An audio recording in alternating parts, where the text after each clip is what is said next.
Social media पर इन दिनों एक अजीबोगरीब दावा और वीडियो तेजी से वायरल हो रहे हैं, जिसने सड़क पर ई रिक्शा चलाने वाले चालकों की नींद उड़ा दी है।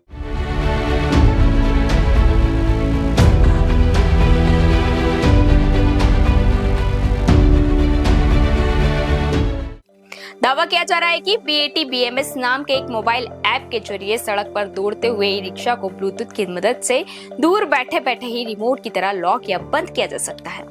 इन वीडियो के सामने आने के बाद ई रिक्शा चालकों के बीच डर का माहौल बन गया है और सबसे बड़ा सवाल ये उठ रहा है कि क्या सचमुच कोई व्यक्ति मोबाइल से किसी भी ई रिक्शा को रोक सकता है या फिर ये केवल अफवाह है। तो आइए समझते हैं कि इस दावे के पीछे का सच और इसकी तकनीकी हकीकत क्या है। दरअसल सोशल मीडिया पर इन दिनों BAT BMS नाम के एक चीनी ऐप की तेजी से चर्चा हो रही है और दावा किया जा रहा है कि ये ऐप चलती हुई ई रिक्शा कंट्रोल कर सकती है और वो भी दूर से। यानी कि इस ऐप की मदद से ई रिक्शा को रोका भी जा सकता है और फिर से चालू भी किया जा सकता है बिना ई रिक्शा ड्राइवर के अनुमति के। सुनने में थोड़ा अजीब लग रहा है ना, लेकिन सोशल मीडिया के वायरल वीडियो तो इसकी यही कहानी बयां कर रहे हैं।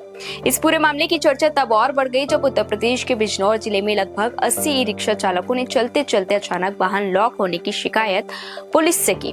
चालकों का कहना है कि पिछले कुछ दिनों में ऐसी कई घटनाएं सामने आई हैं, जिससे उनकी कमाई पर असर पड़ रहा है और सड़क पर दुर्घटना का खतरा भी बढ़ गया है।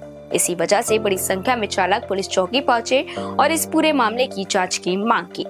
तो सबसे पहले ये समझना जरूरी है कि BAT BMS कोई हैकिंग टूल या गैर कानूनी ऐप नहीं है। इसे सैनजेन ग्रीन एनर्जी टेक्नोलॉजी नाम की एक चीनी कंपनी ने बनाया है, जो प्ले स्टोर पर उपलब्ध है। असल में ये ऐप स्मार्ट लिथियम बैटरियों की सेहत और उनके मैनेजमेंट पर नजर रखने के लिए बनाया गया है।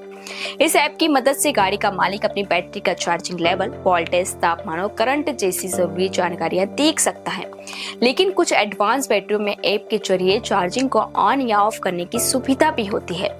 जब इस ऐप के जांच के लिए इसका इस्तेमाल किया गया तो ये आसपास मौजूद किसी ब्लूटूथ डिवाइस को पहचानता हुआ जरूर दिखाई दिया, लेकिन फिर आगे के प्रोसेस के लिए इसमें एक पासवर्ड का ऑप्शन आया। इससे साफ होता है कि केवल ब्लूटूथ ऑन कर देने से किसी भी ई रिक्शा की बैटरी को कंट्रोल नहीं किया जा सकता। बैटरी तक पहुंचने के लिए सही पैरिंग और अधिकृत एक्सेस की जरूरत होती है।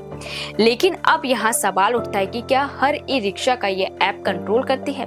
तो विशेषज्ञों का कहना है कि ये BAT BMS ऐप जादू की तरह हवा में काम नहीं करता।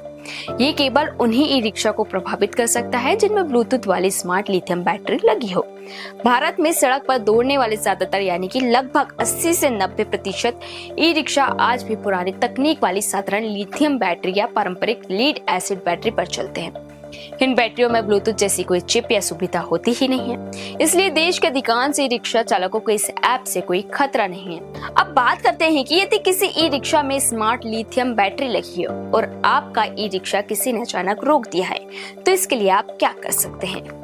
तो सबसे पहले आप अपने वाहन को सुरक्षित स्थान पर रोकिए। इसके बाद बैटरी का मुख्य स्विच बंद करके दोबारा चालू करें। वाहन की चाबी ऑफ करके कुछ सेकंड बाद ऑन करें। यदि बैटरी स्मार्ट BMS वाली है तो अधिकृत तरीके से BAT BMS ऐप के जरिए अपनी बैटरी से कनेक्ट होकर चार्ज और डिस्चार्ज स्विच को दोबारा सक्रिय किया जा सकता है। अगर इसके बाद भी समस्या बनी रहती है तो बैटरी निर्माता, डीलर या अधिकृत सर्विस सेंटर से संपर्क करना सबसे सही तरीका है। BAT BMS ऐप को लेकर सोशल मीडिया पर जो दावे भी किए जा रहे हैं उनमें कुछ तकनीकी बातें सही हैं, लेकिन कई दावों को बड़ा चढ़ाकर भी पेश किया जा रहा है। फिलहाल ऐसा कोई पुख्ता सबूत सामने नहीं आया है जिससे ये साबित हो जाए कि कोई भी व्यक्ति सड़क पर चलते किसी भी ई रिक्शा को सिर्फ मोबाइल से तुरंत बंद कर सकता है। इसलिए अफवाहों पर भरोसा करने के बजाय जांच के नतीजों का इंतजार करना और अपनी बैटरी की सुरक्षा व्यवस्था मजबूत रखना ही सबसे समझदारी भरा कदम होगा।